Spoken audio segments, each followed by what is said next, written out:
Korean War started in the late in the late 40s, 48, 49. That's when the Army was there first as advisors. But the Korean War had not broke out yet. That was when the Chinese got involved, right? That's when they broke through the 30th parallel. And they attacked South Korea. That's when they called a meeting with the United Nations, and they asked for help. Syngman Rhee, which was the president of South Korea, asked for help from like I said before, from the big brothers, you know. Mm-hmm. So everybody, all United Nations groups, which was whoever was in the United Nations, chipped in and went in to protect South Korea. And that's when United States went in. In force, we went in 1950. Mm-hmm. And Marine Corps went in with the 1st Brigade, which were the engineers. They went in 50. That's the ones that went all the way up to the Chosin Reservoir. Mm-hmm. And they had a hard time. They got annihilated over there. They got almost wiped out, but then came back with their colors. Mm-hmm. They never gave up. And but it was that war was more to protect the freedom of the South Koreans. Mm-hmm. And not fall into communist hands. Oh yes, I made friends with the KMCs, Korean Marine Corps. Mm-hmm. They trained us in martial arts, Mm-hmm. and as best as they could, because they didn't have that much time, you know. Mm-hmm. But they gave us a basic training in martial arts, which they're real good at it. And did you also meet the British and the Turks that were involved? Yes, I met British people. I made friends with British people. I made friends with Canadians. Canucks, we called them. I made friends with Turks from Turkey. And British, like I say, and I mean, we all used to meet each other on the roads, you know. Mm-hmm. And a lot of times we would bivouac, have our areas, and next to us, filling the gaps was them groups Mm-hmm. of other nations, other countries, alongside of us. And at one time we had the Turks alongside of us. Yeah, fierce fighting people, good fighting people. We had the Canadians alongside of us at another time, and they were real good people. I was our group, not I.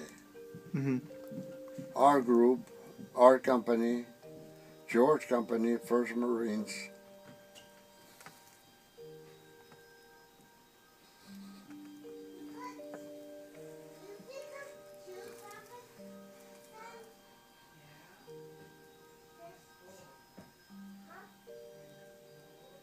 Why don't you take a break? Here, you want to take a break, Grandpa? Just pause it real quick. Up on the hill with our company. And like I said, George Company, 1st Marines. And We relieved another company of Marines, which were just a few that came off the hill. They were wiped out, but they never took the hill, which was Boulder City, the name of that hill. We were supposed to hold it at all costs, up to the last man. We held it 3 days and nights.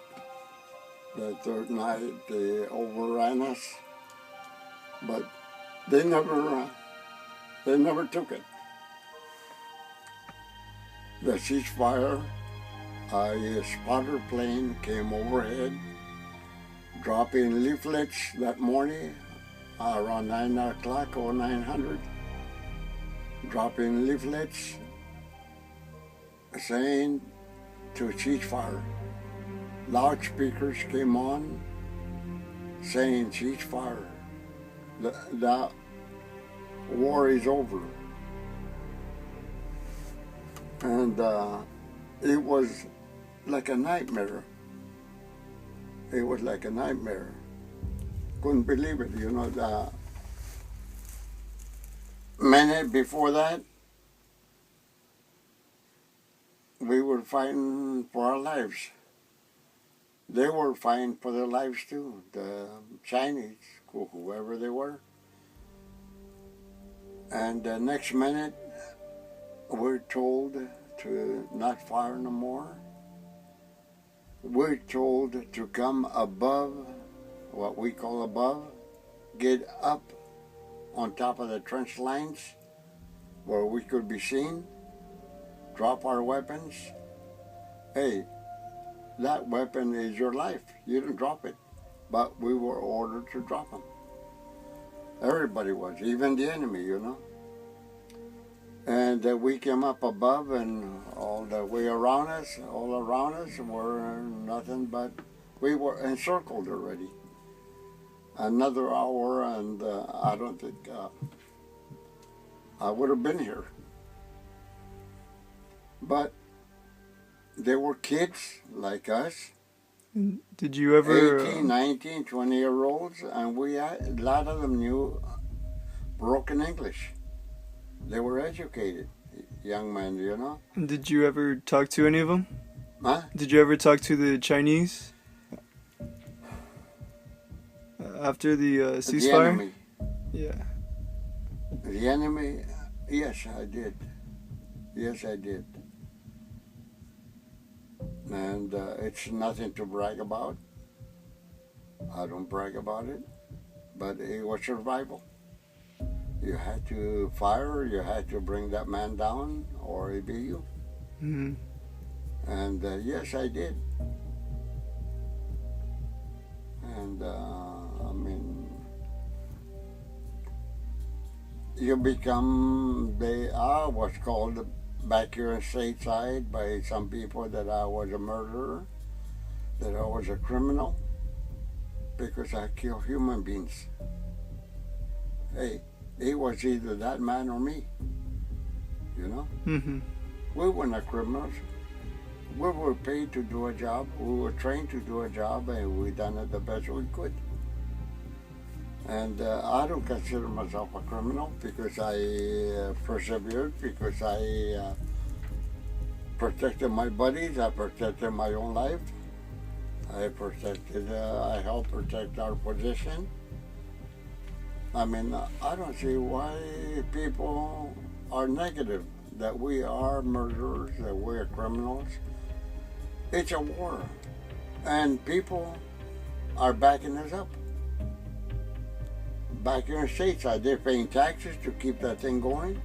So why are they're just as guilty as we are. Because they were funding our move, you know. So I don't consider myself that I was any worse than the guys back here in stateside.